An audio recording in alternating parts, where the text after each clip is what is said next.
Então, olá a todos, sejam bem-vindos a mais um podcast do nosso canal. Eu sou Lucila Kerbauer, uma das cofundadoras, e eu estou aqui com as minhas colegas, Mariana Kerbauer, Morgane Rodrigues e Andresa Feitosa. Lembrando que o Conexão é na Mata, é um canal digital dedicado a trazer informação de qualidade, conhecimento, atualização sobre hematologia para os pacientes, para os familiares e para todas as pessoas que estejam interessadas nesses assuntos. E hoje a gente vai trazer aqui para vocês um assunto que gera um certo medo, uma certa ansiedade, que levam, às vezes, os pacientes a um caminho desafiador, mas que, graças ao avanço da medicina, a gente cada vez está tendo resultados mais animadores, que seriam, então, as leucemias. Então, para começar o assunto sobre leucemia, acho que mais importante é a gente falar o que seria, então, leucemia, né? Então, para isso, o que é leucemia, Mariana? Acho que é importante, então, a gente falar o que é leucemia, até porque tem tipos diferentes de leucemia e se a gente tiver um diagnóstico de leucemia e for comparar com outra pessoa, provavelmente a gente pode se deparar com tipos diferentes. Então, o termo genérico leucemia é que a gente está com excesso de glóbulos brancos, que a gente chama de leucócitos, no sangue. E isso pode acontecer por diversos motivos, né? A gente pode ter um excesso de glóbulos brancos que já são glóbulos brancos maduros, que foram produzidos na medula óssea, já se maturaram e eles acabam caindo na corrente sanguínea. E aí esses glóbulos brancos maduros em excesso pode ser uma leucemia mieloide crônica, se ele for da família mieloide, ou uma leucemia linfóide crônica, se for da linhagem linfóide. E a gente pode ter as leucemias agudas, que são aquelas que acabam que tem necessidade de um tratamento mais rápido, que muitas vezes o paciente precisa ser internado para começar o tratamento. E essas leucemias agudas, elas vêm de uma célula que a gente fala que é uma célula muito jovem, não é uma célula madura. Então, quando a gente começa a produção desses glóbulos brancos, que isso se inicia na medula óssea, a gente se inicia com uma célula muito imatura, né, que a gente chama de blasto. E essa célula imatura normalmente só está dentro da medula óssea. Ela sofre todo o processo de maturação e chega madura no sangue. Quando essa imatura, que chama blasto, acaba aumentando em quantidade dentro da medula óssea e muitas vezes acaba caindo até na corrente sanguínea, e a gente acaba vendo num exame de sangue, no hemograma, que essa célula está circulante, então isso é a leucemia aguda. Então o glóbulo branco em excesso é esse jovem que é blasto, que ele não tem uma função. Ele não é ele que vai proteger contra bactérias, contra vírus, mas ao mesmo tempo ele atrapalha toda uma série de produção das células normais, né? E por isso a gente acaba tendo as consequências que a gente vai falar um pouquinho dos sintomas da leucemia aguda. Então, essa diferenciação a gente tem as agudas, que são relacionadas ao blasto, e a gente tem as crônicas, que são células maduras. E eu acho que é importante a gente falar de possíveis sintomas, né, iniciais. Então, por exemplo, se a gente está falando agora de uma leucemia aguda, como o paciente pode se apresentar, e as apresentações podem ser diversas, né? Então, se você puder, Morgane, falar um pouquinho de possíveis apresentações. Claro. Então, assim, o que a gente vai ver, na verdade, assim, é muito reflexo, né, da nossa fábrica da medula, né? Então, ela vai ser tomada por essa célula, né, que vai estar se dividindo muito, né, e vai tomar o lugar das outras células, né? Então, é super comum o paciente ter anemia. Então, a gente vai ver cansaço, fraqueza, falta de ar. A gente vai ver também que os pacientes podem ter mais infecções do que o normal, né? Porque a gente vai ter as nossas células de defesa em menor número. A gente pode ter também sangramentos, né? Então, às vezes é comum, o paciente vai no dentista, por exemplo, e aí ele nota que no momento do procedimento está sangrando demais, né? Então, ele já levanta uma ideia de que alguma coisa precisa ser visto, né? Pode ter gânglios também, né, pelo corpo, porque faz parte também, né, desse nosso sistema, né, hematopoético, aumento dos gânglios, né? Então, eu acho que seriam esses, assim, os principais. Dorócia também, né? Pode aumentar o baço, né, que às vezes a gente encontra também. E, às vezes, aqueles pacientes que às vezes têm a forma crônica, né, citando mais especificamente na leucemia linfocítica crônica, às vezes o paciente não tem sintomas, né? Sim. Às vezes é um achado de exame, né? E eu acho que é interessante até trazer um gancho no que a Mariana falou, por exemplo, nas leucemias agudas, a presença de blastos. Tem vezes sim que a gente vai olhar o hemograma e já vai estar lá presente blastos e acima de 20%, e a gente já vai falar, isso é uma leucemia, né? Então, às vezes, até tem pacientes que falam, nossa, no pronto-socorro já olharam o meu hemograma e já falaram que isso era uma leucemia. Isso pode acontecer. Mas existem casos que, através do exame de medula óssea, a gente pode ter alguns indícios que a fábrica do sangue não tá produzindo direito. Então, o paciente pode ter uma anemia, plaquetopenia, plaquetas baixas, anemia, neutrófilos, que são as células de defesa baixa. Indícios que o hematologista vai olhar a fábrica do sangue através de um mielograma, um estudo de medula óssea, e lá a gente faz o diagnóstico. Eu acho que é interessante a gente trazer essas diferenças, porque eu vejo, às vezes, no consultório, pacientes comentando, né? Nossa, você só descobriu porque eu fiz o exame. E já tem casos que a gente vê aí na internet que já no pronto-socorro faz o diagnóstico, né? Então, realmente, o que vai definir, no final das contas, é acabar sendo o exame de medula óssea que o paciente faz. E, doutora Andresa, uma pergunta que é muito comum, acho que vale a pena a gente falar um pouquinho, se a leucemia é hereditária, se passa de mãe para filho. Então, eu acho que esse é um assunto para a gente conversar também. Acho que essa dúvida é comum porque a base da leucemia, que é um câncer da célula da medula óssea, geralmente tem por trás uma alteração genética. Né? E que isso que também ajuda a diferenciar as várias diversas formas de leucemia dentro das categorias. Né? E as pessoas confundem genética com hereditária.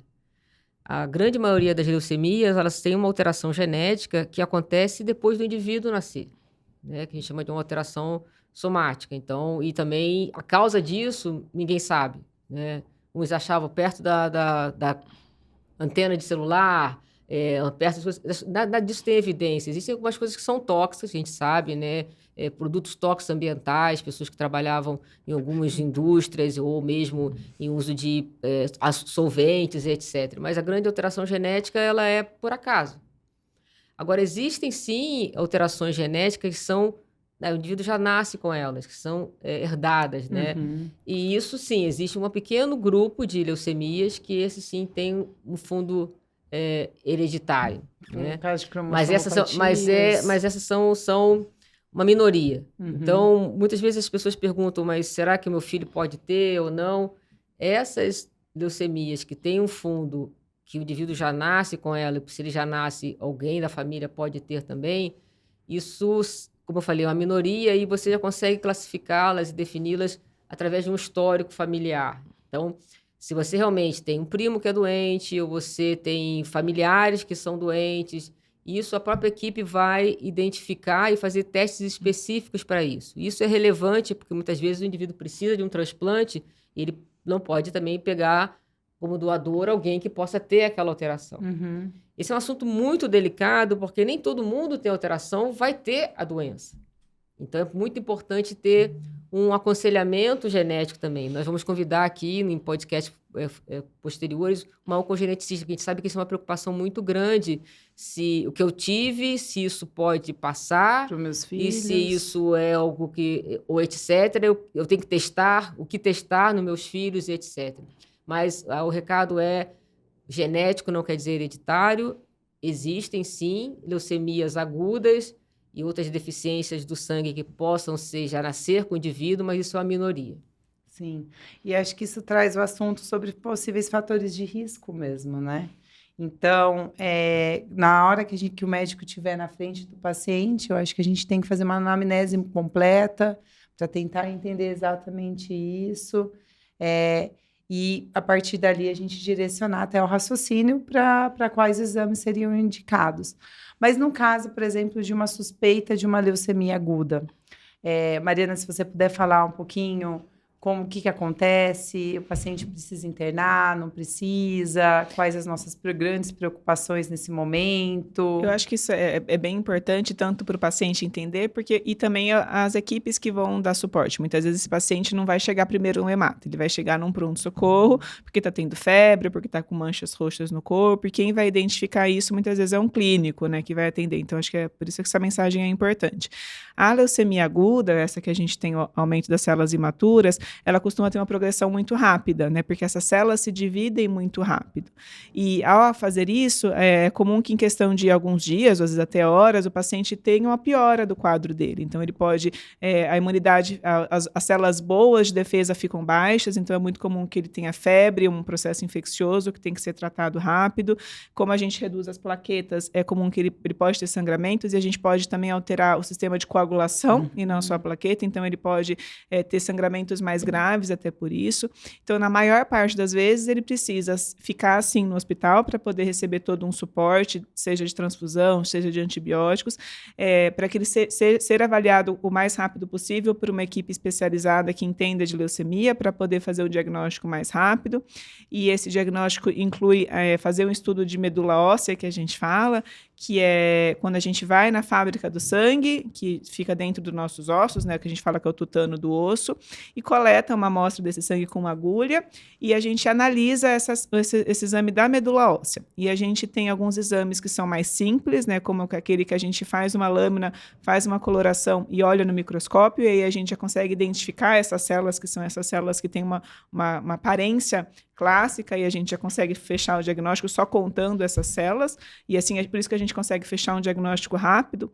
E a gente faz outros testes, né, que são muito importantes, né, que a gente vem cada dia mais evoluindo nesses testes que a doutora Andresa estava mencionando, que são a entender a genética, por que aconteceu a leucemia. Então, hoje a gente tem a disponibilidade nesse exame inicial de fazer essa caracterização genética, e isso é importante para a gente fazer o diagnóstico, mas principalmente para a gente entender o risco dessa leucemia depois, né? Para a gente poder desenhar o tratamento inicial e desenhar o tratamento futuro, se vai precisar ou não de um transplante. Então, o manejo inicial do paciente é ficar, o recado que fica, né? Geralmente a leucemia aguda, ele fica no hospital, e quanto mais rápido a gente puder diagnosticar e tratar, seria ideal, seria o melhor. E que a gente continua com o paciente internado, né?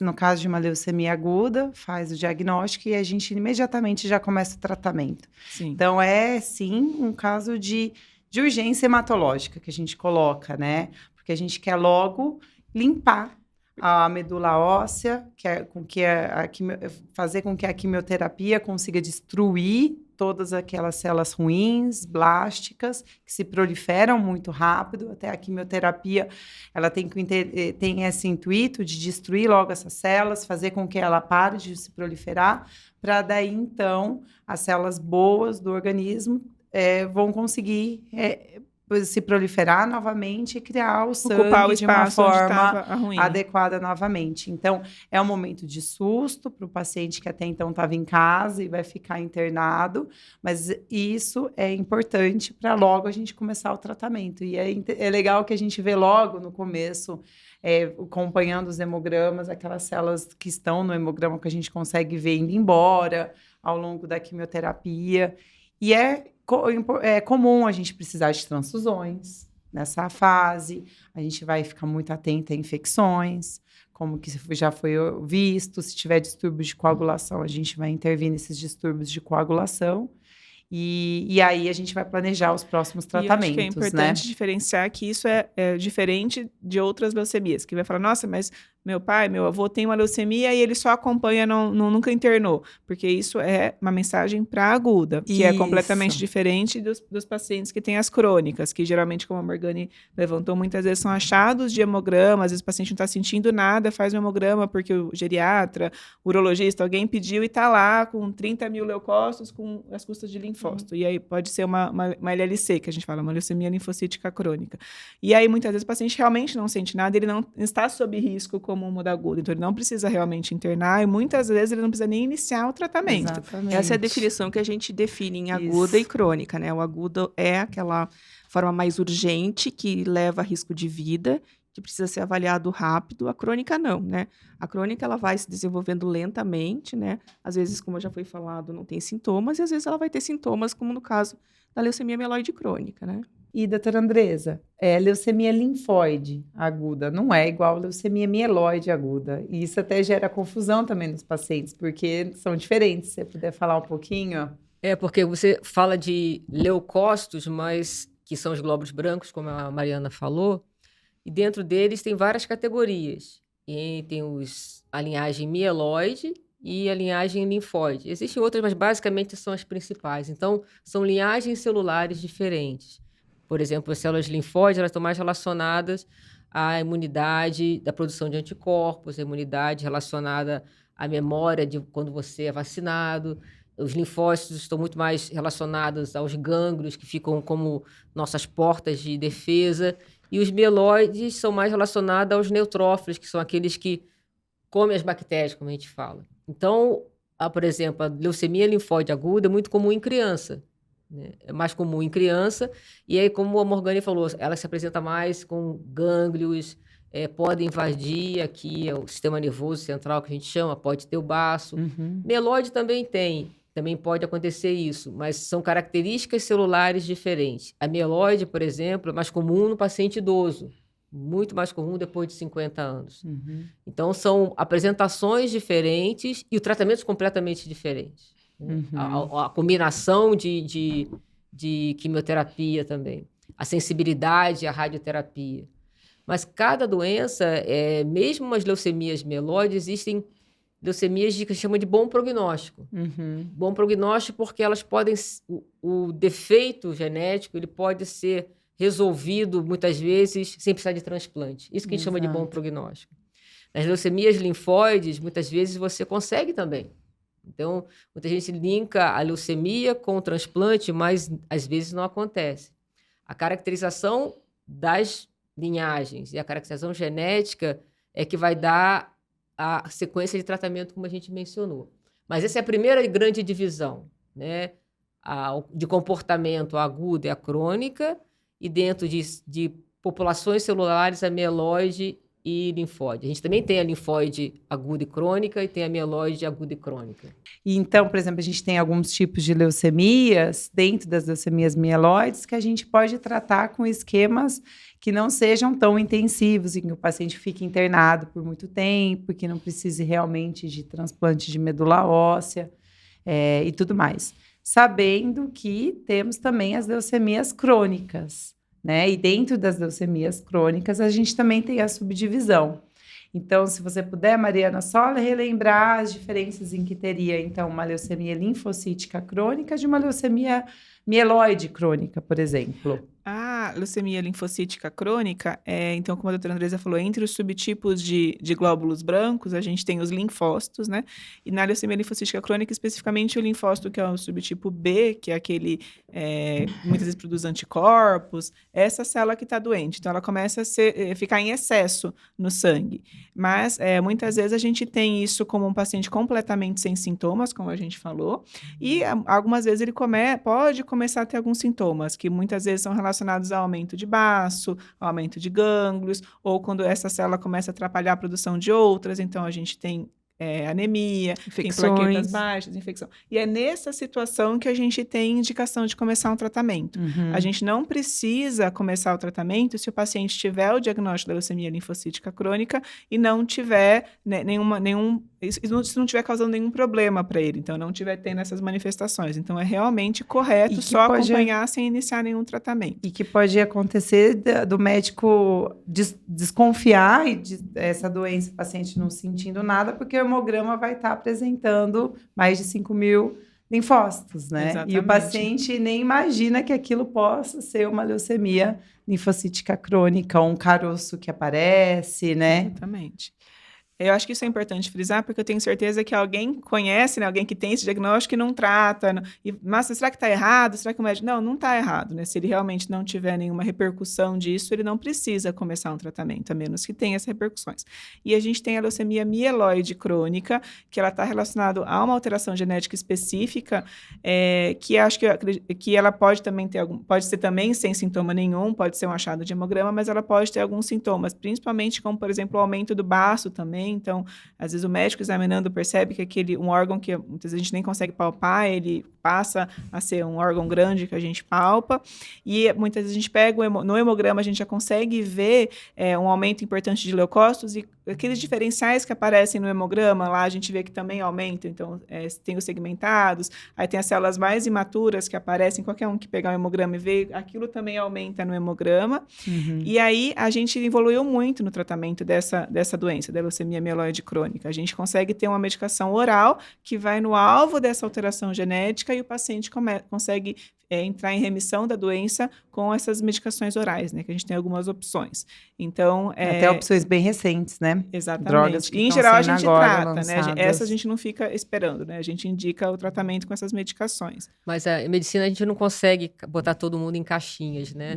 Eu mencionei que existem categorias, mas existem também leucemias que têm característica das duas linhagens, né? Se tiver interesse em ouvir o podcast do nosso primeiro paciente que teve o depoimento, ele tinha uma doença leucemia bifenotípica, ele tinha a aparência ou mesmo, na verdade, você não consegue identificar nem a linhagem, né? Você pode ter um paciente com uma leucemia com linhagem tanto mieloide como linfóide, umas que você não consegue, a célula é tão indiferenciada que você não consegue definir.